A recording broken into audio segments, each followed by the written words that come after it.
Bismillahirrahmanirrahim. Assalamualaikum warahmatullahi wabarakatuh. Nah, teman-teman, seperti biasa kita ketemu dengan mata kuliah komik ya. Komik 1.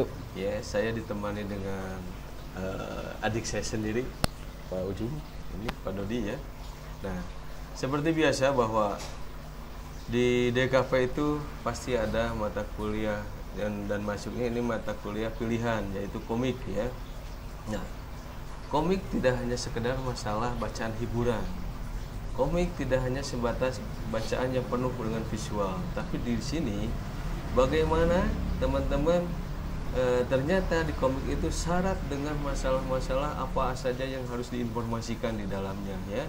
Ada elemennya, ada sudut pandangnya. Nah, untuk hal itu semua nanti Bapak Dodi akan menjelaskan secara rinci dan detail. Teman-teman, ini pertama kalinya kita bertemu dalam kelas melalui video. Betul. Karena pada chapter 9 tadinya kita akan adakan kelas online. Tetapi karena satu dan lain hal kita tidak bisa bertemu secara online. Jadi kita membahas untuk materi pertemuan yang terakhir dan juga pertemuan yang akan datang itu melalui video ini. Oke, kita akan sedikit membahas materi yang sudah pernah kita berikan materi secara tulisannya, yaitu tentang elemen-elemen komik bagian ketiga. Di situ kita akan menjelaskan tentang apa yang disebut dengan sound lettering atau onomatop. Lalu juga di situ ada tentang simbolia. Apa sebetulnya yang dimaksud dengan onomatop? Secara sederhananya dia adalah mentekstualkan bunyi-bunyi selain dialog, selain percakapan yang disampaikan oleh karakter dalam komik. Artinya bunyi-bunyi yang seperti misalkan di sini dalam materi dituliskan ada suara hewan atau objek-objek lain selain percakapan yang disampaikan oleh karakter atau manusia. Jadi di sini misalkan suara benda jatuh, piring, perang, terus kaca pecah, HP ya. Nah, kirining gitu Ya. Itu termasuk dalam onomatop. Jadi suara-suara selain percakapan yang ditekstualkan gitu. Nah, ternyata di sini suara manusia juga sebetulnya ada, Pak Haji, yang masuk dalam onomatop, tetapi suara yang selain dalam percakapan. Artinya misalkan jeritan, suara teriakan, jeritan, terus dan lain sebagainya. Jadi secara ringkasnya kembali kita tegaskan, jadi onomatop itu adalah memvisualkan atau mentekstualkan bunyi selain dari bahasa percakapan atau dialog dari karakternya. Onomatop ini sebetulnya untuk apa? Di sini kita sampaikan dalam penjelasan, onomatop ini membantu untuk membangun suasana emosi tertentu dan atau mendramatisasi aksi suatu peristiwa atau suatu adegan ya. Jadi melalui onomatop ini pembaca bisa menangkap suasana atau atmosfer sebuah kejadian. Jadi kebayang oleh teman-teman misalkan dalam satu setting cerita horor lah gitu Pak Hajinya, kita ingin menggambarkan bagaimana suasana di kegelapan, mencekam gitu kan. Di belakang tuh ada suara, latar belakang suara lolongan serigala misalkan. Nah, suasana itu kan tidak akan tercapai ketika hanya disampaikan secara visual saja. Betul. Panelnya hitam, pekat gitu ya. Terus siluet-siluet, terus hanya ada bulan misalkan di situ ada tapi sama sekali tidak ada bantuan dari onomatop ini. Bayangkan perbedaannya ketika kita misalkan hanya mencantumkan di situ suara jangkrik gitu ya Pak ya, suara jangkrik atau misalkan suara tadi lolongan serigala, gitu kan. Nah, di situ pembaca selain dari visual dia mendapatkan juga sensasi sound secara virtual melalui onomatop itu. Jadi dia bisa menangkap suasana suasana yang mencekam. Betul. Gitu. Ya. Nah, dalam materi di sini kita juga walaupun teman-teman bisa tidak secara langsung dalam waktu yang bersamaan kita bisa melihat materinya, tapi nanti teman-teman bisa lihat di situ kita masukkan ada contoh bagaimana perbedaan antara panel yang menggunakan onomatop dan tanpa onomatop. Di situ diperlihatkan satu adegan yang sedang berkelahi di mana karakternya memukul musuhnya. Nah, tanpa onomatop nenggel teh siga ieu Pak Haji. Tiis we gitu tanpa ada terasa kekuatannya gitu. Tetapi ketika dimasukkan di situ onomatopnya berupa tiruan dari bunyi pukulan, puak atau gregetnya muncul ya. Zik atau nolak gitunya Pak Haji nya. Nah, jadi terasa gitu. Jadi si kekuatan pukulannya, impact-nya itu ketika pukulan kena terhadap si musuhnya atau terhadap objeknya itu terasa gitu. Nah, itu onomatop. Dan di sini juga tambahannya ini ya, mungkin Pak Dodi, bahwa si onomatop ini ketika menuliskannya juga disesuaikan dengan permasalahannya. Nah, ya betul. Jadi sehingga menimbulkan lebih terasa ya. Betul. Apakah mencekamnya tadi lolongan serigala ya. Betul. Berarti tulisannya tidak hanya sekedar tulisan aja. Karena di pemilihan sini, font juga Pak Hajinya. Pemilihan fontnya. Karena si font bukan sebatas tulisan, tapi udah menjadi bagian dari visual ya. Betul. Gitu. Betul. Ya, setuju. Jadi pemilihan fontsnya, terus bagaimana nanti teman-teman mengatur layoutnya atau mengatur shape dari si fontsnya itu sendiri, itu akan berpengaruh terhadap apa sebetulnya nanti suara itu akan disampaikannya seperti apa. Jadi pembaca akan membangun dalam imajinya setelah melihat visualisasinya gitu. Kalau misalkan teman-teman kebayang tadi yang pukulan atau lolongan serigala itu misalkan hanya mesin Arial atau Arial atau mesin tipografi yang mesin tik-tak Pak Haji, kan tidak ada gregetnya, tidak ada tidak tertangkap gitu si suasana itunya. Betul. Terus Pak Haji ya, kan kita bicara komik ini sebagai dalam konteks dia sebagai media komunikasi visual Pak Haji. Jadi ketika pesan itu ingin disampaikan kepada target audiens tertentu, kita juga harus menyesuaikan elemen-elemen visual dan elemen-elemen lainnya sehingga memang bisa diterima dengan baik atau dicerna baik oleh targetnya. Nah, terkait dengan onomatop ini, teman-teman juga harus jeli ketika misalkan ini diminta misalkan ya teman-teman untuk membuat komik, tolong sampaikan ini untuk anak muda di daerah urban atau misalkan untuk anak-anak umur sekian orang Sunda. Nah, itu kan tidak bisa misalkan Pak Hajinya otomatopnya tiba-tiba pukul atau tembakan atau pukulan pow cenah. Atau misalkan non teh mun ngadecit mobil mah bahasa Inggrisnya teh gini aya screech gitu nah. Kalau misalkan targetnya tidak menangkap hal itu kan tidak akan sampai pesannya Pak Hajinya. Artinya tadi misalkan cenah pukulan teh pow cenah. Nah di Sunda mah pukulan teh lain pow. Dezig cenah atau naon gitu ya. Nah, jadi itu teman-teman harus perhatikan. Artinya onomatop ini walaupun dia tidak berupa percakapan yang ada bahasanya gitu ya, tetapi tetap harus disesuaikan karena akan sangat berbeda ketika latar belakang sosial budayanya juga berbeda gitu. Seperti misalkan ya tadi salah satu contohnya lagi misalkan suara tembakan lagi kalau di barat kan bang. Nah ini sok coba kita itu sampaikan misalkan kalau kita harus bikin komik Sunda gitu ya, terus tembakan teh bang. Nah cenah itu nembaknya nyalokan si bang gitu banyak. Pan aset tepugu gitu ya Pak Haji ya. Betul. Nah, gitu jadi teman-teman harus betul-betul memperhatikan balik lagi terhadap konteksnya bahwa komik ini adalah media komunikasi visual. Jadi apa yang kita sampaikan juga harus sesuai dengan karakteristik dari targetnya. Kita lanjut sekarang ke pembahasan simbolia. Simbolia itu salah satu elemen penting juga dalam komik teman-teman. Simbolia ini kalau secara definitif ringkasnya lah ya, itu adalah elemen-elemen visual biasanya selain huruf, angka atau kata-kata yang ditambahkan pada karakter dalam komik. Ini gunanya untuk apa? Sama gunanya untuk menggambarkan suasana emosional atau juga untuk penegasan sebuah aksi atau gerakan-gerakan dari karakter. Di sini kami mengutip definisi dari simbolia ini berdasarkan bukunya Indiria. Lupa saya judulnya. Di situ beliau mengkategorikan simbolia itu ada yang termasuk kelompok besarnya adalah ada Griffiths, lalu Emanata. Emanata itu nanti ada mencakup yang disebutnya Pludge, Squinch, dan Glorix ya. Selanjutnya apa itu Brevets? Jadi Brevets itu gini Pak Haji. Apa namanya, untuk menjelaskan sebuah pergerakan tertentu yang cepat atau perpindahan sesuatu yang cepat. Misalkan gini, kita melempar bola, kasih bola teh di belakang bolanya itu ada set lah garis lintasan atau ada seperti asap lah gitu. Nah itu termasuknya Brevets. Apa bedanya dengan action line? Sebetulnya kurang lebih mirip-mirip dengan action line. Hanya saja kalau action line itu kan lebih ke untuk mempertegas gerakan, aksi.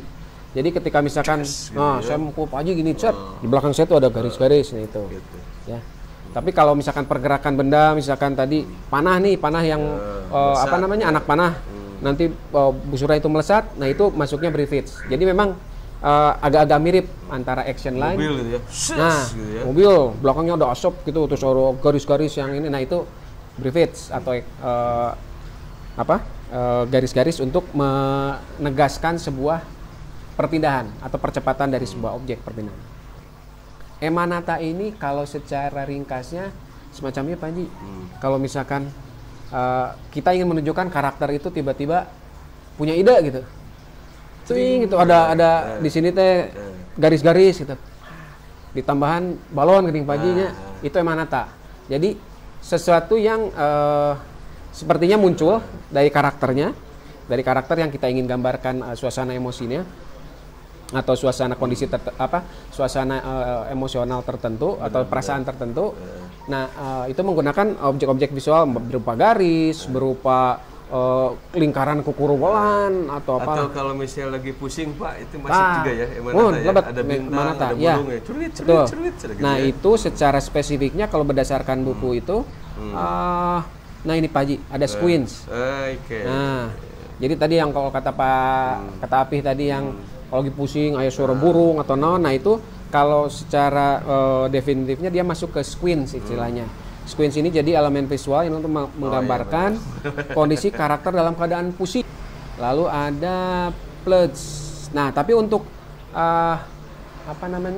untuk penggambaran situasi karakter di mana misalkan dia cemas atau misalkan dia agak keadaan tertekan atau apa, itu disebutnya bukan Squinch lagi tapi Pludge.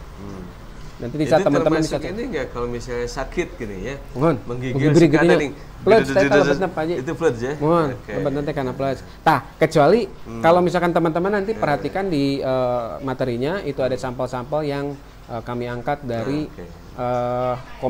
komik-komiknya Hergé, Tintin. Itu Pak Haji Hergé ini termasuk yang paling paling berhasil dalam memanfaatkan emanata ini Pak Haji, dalam memanfaatkan Brevets tadi simbolia. Jadi dia menggambarkan sebuah karakter itu dalam kondisi tertentu. Misalnya tadi sakit Pak Haji, tidak hanya keringat, tapi misalkan tangan bergetar ada action line di tampilan, atau marah gitunya di situ ada. Contohnya Kapten Haddock sedang marah itu. Sampai tangan lagi bergetar itu terasa gitu Pak Haji. Kayak karena memang jagolah kalau untuk urusan simbolia ini, teman-teman bisa jadikan salah satu referensinya adalah buku-bukunya Tintin dari karyanya Hergé. Nah, terus tadi juga satu lagi tentang emanata ini ada disebutnya Growlix. Growlix ini tadi yang menjelaskan kondisi emosional karakter saat marah atau frustasi. Tadi yang sudah kami sampaikan.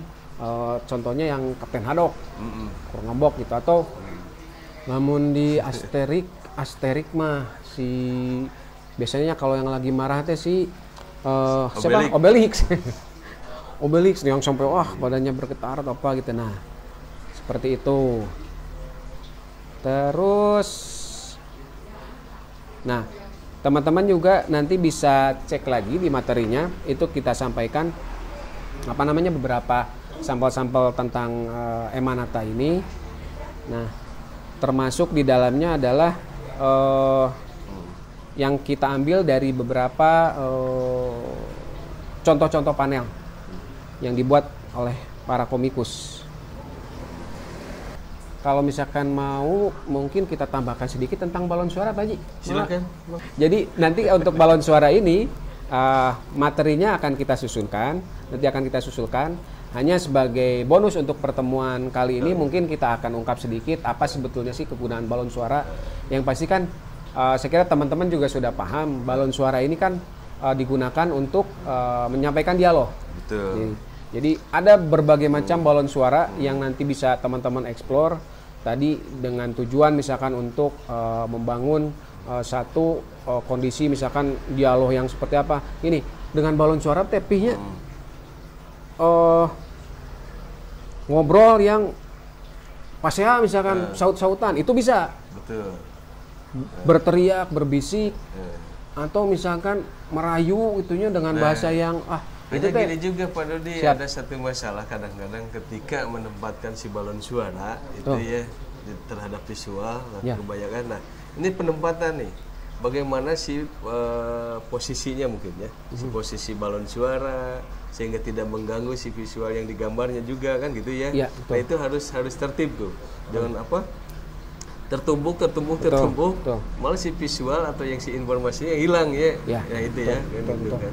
Jadi itu yang harus alih-alih karena kita terlalu misalkan menitik beratkan pada ini udah percakapannya panjang Pak Haji sehingga butuh balon suaranya cukup banyak akhirnya.